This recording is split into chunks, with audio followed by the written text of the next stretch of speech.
In today's video, I'm going to teach you how to use the Focus Cell feature in Excel.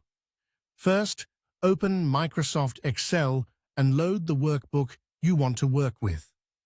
This feature is especially useful when you're dealing with large spreadsheets, where it can be easy to lose track of the row and column connected to the cell you've selected. The Focus Cell feature is designed to help you concentrate on the active cell by visually emphasizing both its row and its column.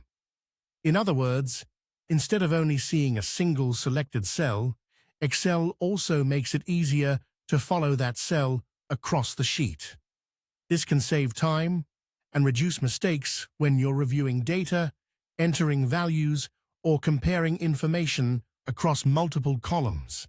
Keep in mind that Focus Cell is available in newer versions of Excel, including Excel for the web and some Microsoft 365 versions, so the option may not appear in every edition. To turn it on, open your workbook in Excel and go to the View tab. In that tab, look for the Focus Cell option. Once you find it, click Focus Cell to enable the feature. After it's turned on, the active cell will remain highlighted, and the matching row and column will also be emphasized. This makes navigation much easier because you can immediately see where you are in the worksheet without having to trace across the grid manually. Next, try changing the active cell. Click any cell in the worksheet and notice what happens.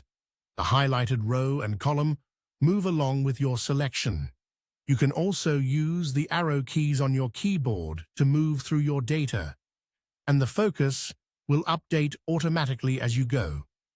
This is a simple but very helpful way to stay oriented while scanning tables or checking values line by line. For example, imagine you have sample data with columns like product, region, and sales. If one row includes a sales value of 450, selecting the cell that contains 450 will cause Excel to highlight that cell's row and column. That makes it much easier to connect the sales number with the related product and region in the same row, especially in a busy spreadsheet.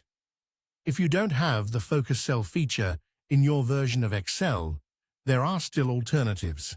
You can create a similar effect with conditional formatting or by using Excel add-ins.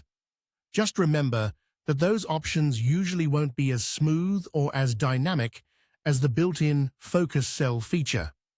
And that's how to use Focus Cell in Excel to make working with large datasets clearer and more efficient.